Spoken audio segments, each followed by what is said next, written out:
어제와 같은 오늘이지만 지금도 살아서 역사하시는 주님은 나 신뢰해. 현실의 눈으로 바라볼 때 눈앞의 세상이 전부 같지만 내 안에 계셔 늘 함께 하시는 성령님 새 일을 행하시네. 주께서 광야의 길을 내고 사막의 강을 만드시니 주님의 높고 위대하심을 나 찬양하리라.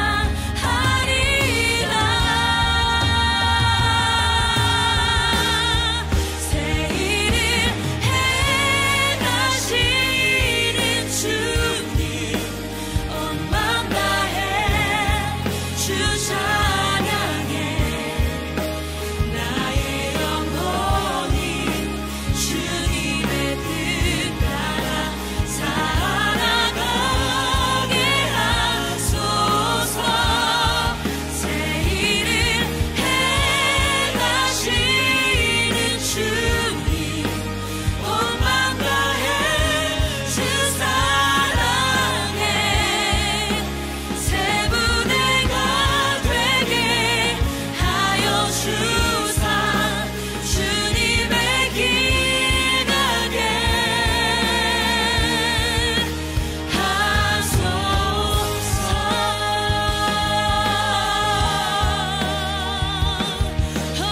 주님만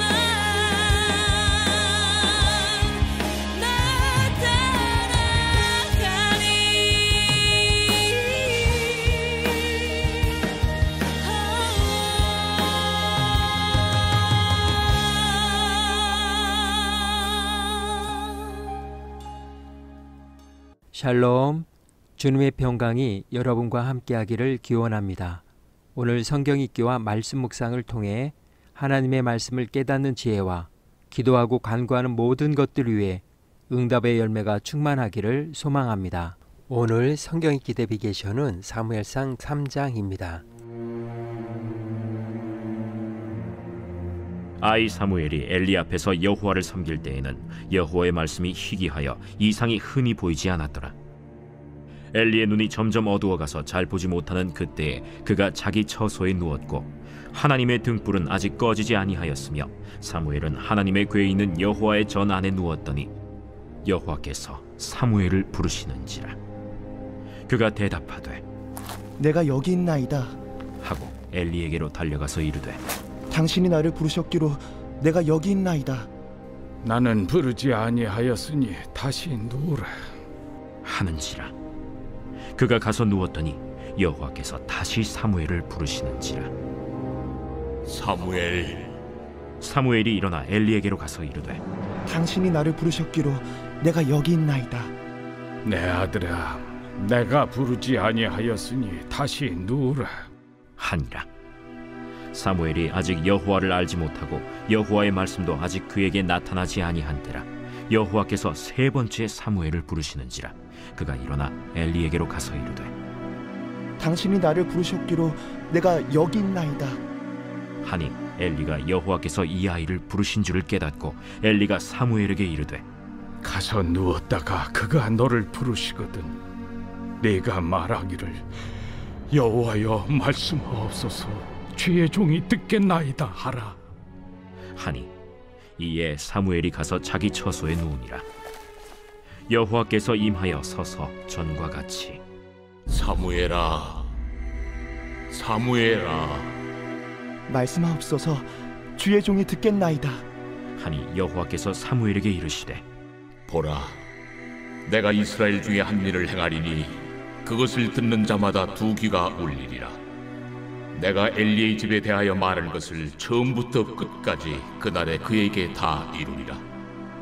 내가 그의 집을 영원토록 심판하겠다고 그에게 말하는 것은 그가 아는 죄악 때문이니 이는 그가 자기의 아들들이 저주를 자청하되 금하지 아니하였음이니라.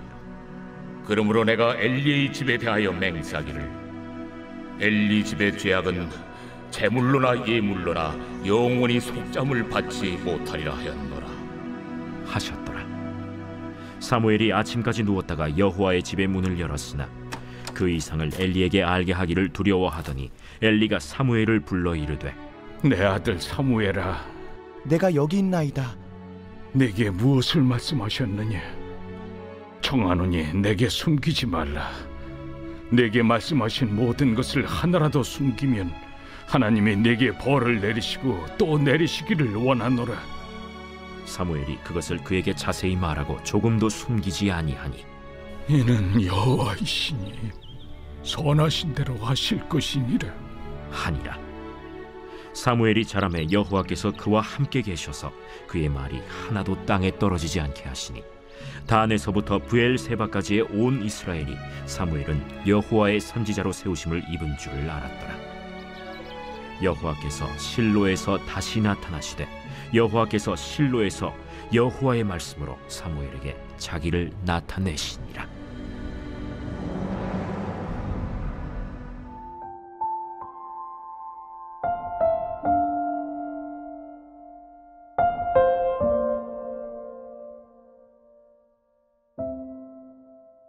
용불용설. 프랑스의 라마르크가 1809년에 발표한 동물 철학에서 주장한 이론으로 자주 사용하는 기관은 발전하고 안 쓰는 기관은 퇴화한다는 진화론의 일종입니다. 찰스 로버트 다윈의 자연 선택과 대비되는 면이 있습니다. 용불용설의 가장 대표적인 사례는 기린의 목이 늘어나는 과정입니다. 기린은 일생 동안 높은 가지에 있는 잎을 먹기 위해서 목을 늘리는 것을 되풀이해 왔습니다. 이런 과정을 오랜 기간 지속한 결과 기린의 목은 점점 늘어나게 되어 지금과 같은 모습을 갖추게 되었습니다. 결국 동물이 어떤 기관을 다른 기관보다 더 자주 쓰거나 지속적으로 사용하게 되면 그 기관은 사용 시간에 비례하여 점차 강해지고 발달되며 크기도 커지게 됩니다. 반면 어떤 기관을 오랫동안 사용하지 않으면 그 기관은 점차 약화되고 그 기능도 쇠퇴하여 결국 사라지게 됩니다. 예를 들어 펭귄의 날개는 날기 위한 용도로 사용하지 않으면서 점차 퇴화되었고 그 크기도 작아졌을 것입니다. 동물에서 볼 수 있는 특수한 형태나 작용을 갖는 기관은 바로 이렇게 해서 생겼고 퇴화기관으로 알려진 흔적기관 역시 이렇게 하여 생겼습니다. 즉 어떤 기관을 사용하지 않음으로써 형질이 약화되고 축소되었다는 것이 라마르크의 입장입니다. 20세기에 들어 멘델의 유전법칙이 재발견된 후 급속히 발전한 유전학에 의해 유전자의 역할이 밝혀지면서 라마르크의 용불용설은 오류로 판명되었습니다. 하지만 후성 유전학이 태동하면서 그의 주장이 완전히 틀린 것이 아니라는 의견이 조심스럽게 나오고 있으며 인문학적으로도 시사하는 바가 적지 않습니다. 오늘 사무엘상 2장의 주제어는 용불용설입니다. 어린 사무엘이 엘리 밑에서 여호와를 섬기고 있을 당시에는 여호와의 말씀을 듣기가 매우 힘들었고 환상을 보는 일도 거의 없었습니다. 엘리의 눈이 점점 어두워갔다는 것과 한밤중이라는 배경이 그것을 암시하고 있습니다. 그러나 하나님의 등불이 아직 꺼지지 않았다는 장면은 하나님께서 이스라엘을 포기하지 않으시고 이 땅의 하나님 나라의 모델 이스라엘을 다시 세우시고 회복시키기 위해 본격적으로 일하시는 하나님의 사역과 이제 뭔가 새롭게 이루어질 일을 암시해주고 있습니다. 종종 하나님께서는 당신의 일을 이루시기 위해 어린 사람을 택하셨습니다.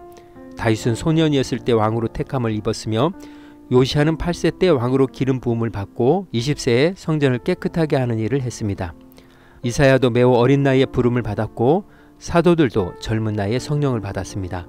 존 칼빈은 20대에 기독교 강요를 썼으며 요한 웨슬리와 찰스 웨슬리 형제가 감리교 운동을 시작한 때도 청년기였고 빌리 그레함도 20대에 최초의 전도 집회를 열었습니다.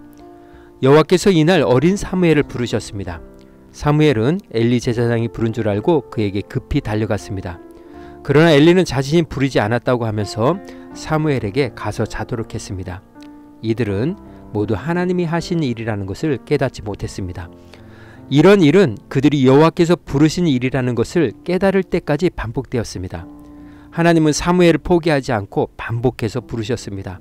그때마다 사무엘은 반복해서 엘리야에게 달려갔고 또 달려갔지만 허사였습니다. 사무엘이 세 번째 달려갔을 때 엘리는 그제서야 여호와의 부르심이라는 것을 깨달았습니다. 그래서 다음번에도 반복해서 또 부르시면 여호와여 말씀하소서 주의 종이 듣겠습니다 라고 답변하도록 가르쳐 주었습니다. 사무엘은 엘리 제사장이 가르쳐 준 말을 그대로 반복함으로써 여호와와 대화를 할 수 있게 되었습니다. 그동안 하나님이 멀리서 사무엘을 부르시다가 이번에는 가까이서 부르셨습니다. 그리고 엘리 집안의 악행으로 영원히 속죄할 기회조차도 얻지 못할 것이라는 심판을 선언하시면서 사무엘을 쓰시겠다고 하셨습니다.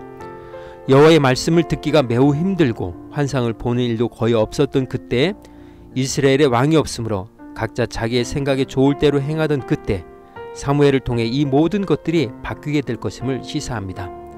다음날 아침 이야기는 사무엘이 평소 때와 같이 성전문을 여는 모습으로 시작합니다. 이 장면은 이스라엘의 새로운 시대가 도래하고 있다는 것을 암시해 줍니다.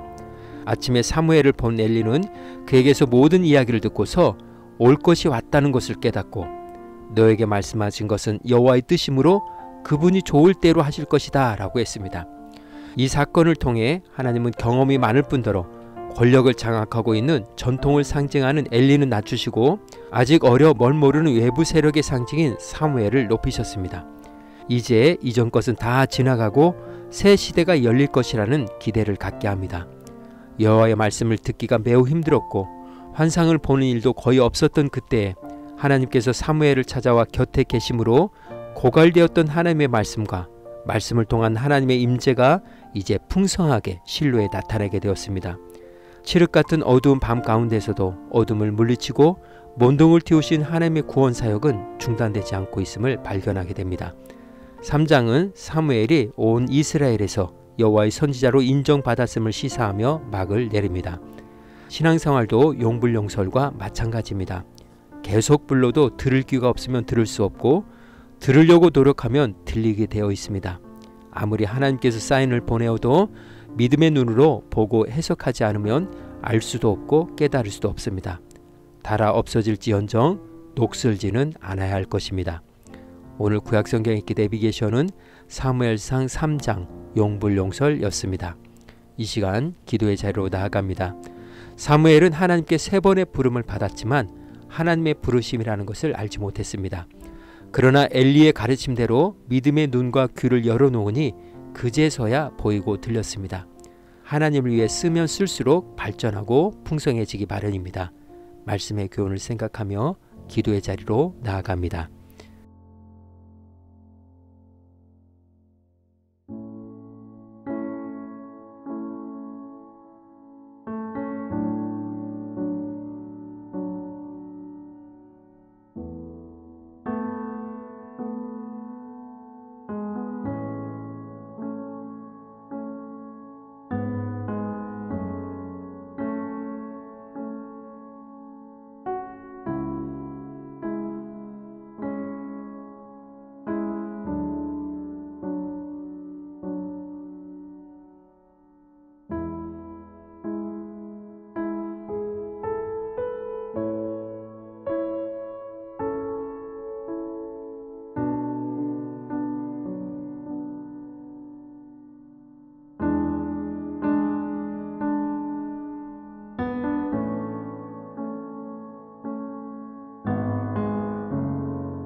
사랑의 하나님, 나의 오감 능력이 영적으로 무뎌지지 않도록 날마다 말씀을 듣고 쓰고 기도하며 영적인 민감함으로 하나님께서 언제든지 쓰실 수 있는 준비된 영적 도구로서의 삶을 살아가게 하옵소서. 오늘은 이렇게 고백하며 나아갑니다. 하나님께 쓰면 쓸수록 풍성해집니다. 예수님의 이름으로 기도합니다. 아멘. 이제 음악이 마칠 때까지 자유롭게 기도합니다. 하나님께서 우리의 기도에 귀 기울여 주십니다.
우리의 기도를 들으신 하나님께서 오늘도 동행하십니다.